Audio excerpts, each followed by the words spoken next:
এর আগে বলেছিল তো মমতা ব্যানার্জি যে মুসলমানরা আমার দুধের গায়ে, যে গরু দুধ দেয় তার লাত খাওয়া ভালো।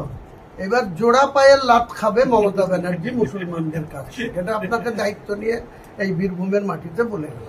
রেজাল্টের দিনে আপনারা দেখতে পাবেন। সাংবাদিক বৈঠক একটাই যে আমরা রাজনৈতিক ব্যক্তিত্ব, আমি হুমায়ুন কবির, আপনারা অবগত আছেন যে নতুন একটি রাজনৈতিক দল লঞ্চ করা হয়েছে যার নাম জনতা উন্নয়ন পার্টি।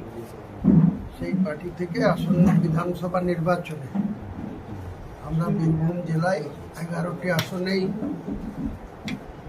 নির্বাচনে অংশগ্রহণ করা বা প্রতিদ্বন্দ্বিতা করার মোটামুটি সিদ্ধান্ত নিয়ে রেখেছি। এখানে আমাদের জেলা সভাপতি কলিমউদ্দিন সাহেব, উনি ময়ূরেশ্বর কেন্দ্রে প্রতিদ্বন্দ্বিতা করবে। সৈয়দ সারোয়ার আমাদের বোলপুর কেন্দ্রে প্রতিদ্বন্দ্বিতা করবে। এছাড়াও আমরা আগামী দিনে 10 তারিখের মধ্যে আমাদের একটা জোটের ফাইনাল সিদ্ধান্তে আসার কথা আছে 10ই মার্চ। মানে আরও 1 সপ্তাহ বাংলার মানুষকে ওয়েট করতে হবে।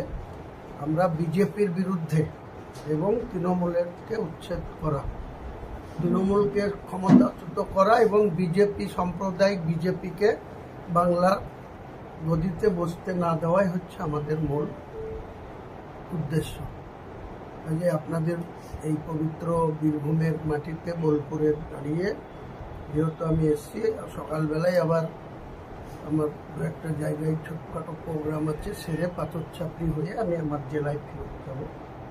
তো তাই মনে করলাম যে আপনাদের ডেকে আমাদের বীরভূমের আগমনের উদ্দেশ্য, প্রথমে আমরা ইফতার পার্টি নিয়ে এসেছি। এখন আমরা যেহেতু একটা রাজনৈতিক ব্যক্তিত্ব, আমার দল আগামী আসন্ন বিধানসভা নির্বাচনে অংশগ্রহণ করছে, কাজেই সেখানে আমরা বীরভূমেও আমাদের সক্রিয় অবস্থান ক্লিয়ার করার জন্য আপনাদের দেখাচ্ছি। ভোট নির্বাচনে কি আপনি আসবেন প্রচার করতে? নিশ্চয়ই আসবো। আমি এই বোলপুরে আসব এবং ময়ূরেশ্বরেও আসব এবং আরও যে কেন্দ্রে আমাদের নিজস্ব প্রার্থী থাকবে, কারণ আমাদের যে দল জোটবদ্ধভাবে লড়ব, সেই দলের যারা যে সব প্রার্থী থাকবে তারা যদি আমাকে নির্বাচনে অংশগ্রহণ করতে বলে, প্রচারে অংশগ্রহণ করতে বলে, সেখানেও তাদের হয়েও আসতে পারি। তাছাড়া আমাদের জনতা উন্নয়ন পার্টির প্রতীকে যারা লড়াই করছে তাদের হয়ে তো অবশ্যই আমি নির্বাচনে। দাদা, তৃণমূল বারবার দাবি করছে হুমায়ুন কবির বিজেপির বি টিম কিছু মুসলমান ভোট টানার জন্য তাকে ব্যবহার করছে, এই বিষয়ে কি বলবেন? তৃণমূলের সঙ্গে এই কথার কোনো উত্তর কাউন্টিংয়ের দিনে পেয়ে যাবে, কারণ তৃণমূলের মূল লক্ষ্য হচ্ছে মুসলিম ভোটটাকে নিজেদের পক্ষে নেওয়া, বিজেপির জুজুর ভয় দেখিয়ে। মমতা ব্যানার্জির একটাই উদ্দেশ্য যে বিজেপি এসে যাবে। সব থেকে বেশি বিজেপির সঙ্গে যদি সম্পর্ক থাকে সেটা মমতা ব্যানার্জি। বিজেপি এখানে হিন্দুত্ব প্রতিষ্ঠা করতে চাইছে। মমতা ব্যানার্জিও মুসলিমদের ভোট নিয়ে 3বার মুখ্যমন্ত্রী হয়ে তিনি জগন্নাথ ধাম করছেন, তিনি রাজারহাটে দুর্গায়ন করছেন, কখনো তিনি শিলিগুড়িতে মহাকাল মন্দির করছেন, কখনো তিনি রেড রোডে প্রতি বছর দুর্গা পুজো আসলেই তাদের অনুদানের পরিমাণ দিন দিন বেড়ে 1,10,000 হয়েছে 2000। এগুলো তো হিন্দু তোষণ করা। তাহলে মুসলমানদের ভয় দেখিয়ে ভোট নেবে, সেদিন মমতা ব্যানার্জি চলে গেছে। বিজেপিকেও আমরা যোগ্য জবাব দেব। এই হিন্দুত্ব করা লিডার অফ দ্য অপোজিশন, তিনি ডাইরেক্ট বলেন, একটা ক্যাবিনেট র্যাঙ্কে চেয়ার হোল্ড করে আছেন এলওপি হিসাবে, তিনি বলেন আমি হিন্দুদের নেতা, হিন্দুদের ভোটে বিধায়ক। কোনো জনপ্রতিনিধি এইভাবে গণতান্ত্রিক দেশে গণতান্ত্রিক উপায়ে নির্বাচিত হওয়ার পরে এই ধরনের কথা বলা অসাংবিধানিক বা অনৈতিক। তারা বলতে দিন। তিনারা যদি, মমতা ব্যানার্জি যদি মন্দির করতে পারে, প্রতিযোগিতা করতে পারে, তাহলে আমার মসজিদ করতে বাধা কোথায়? সবাই জানে, ভারতবর্ষের মানুষ জানে বিজেপি মসজিদ ভেঙেছিল 1992 সালে। তারপরে 2024 সালের 22শে জানুয়ারি প্রধানমন্ত্রী সেই রাম মন্দির উদ্বোধন করেছেন ঘটা করে। সেখানে তাদের এত সংকীর্ণতা যে রাষ্ট্রপতি মহোদয়া দ্রৌপদী মুর্মু তাকেও সেখানে ইনভাইট করেনি। এটাই তো হচ্ছে বিজেপি। তাহলে বিজেপি আজকে অমিত শাহ বলেছে যে আমি নাকি মমতা ব্যানার্জির হয়ে করছি।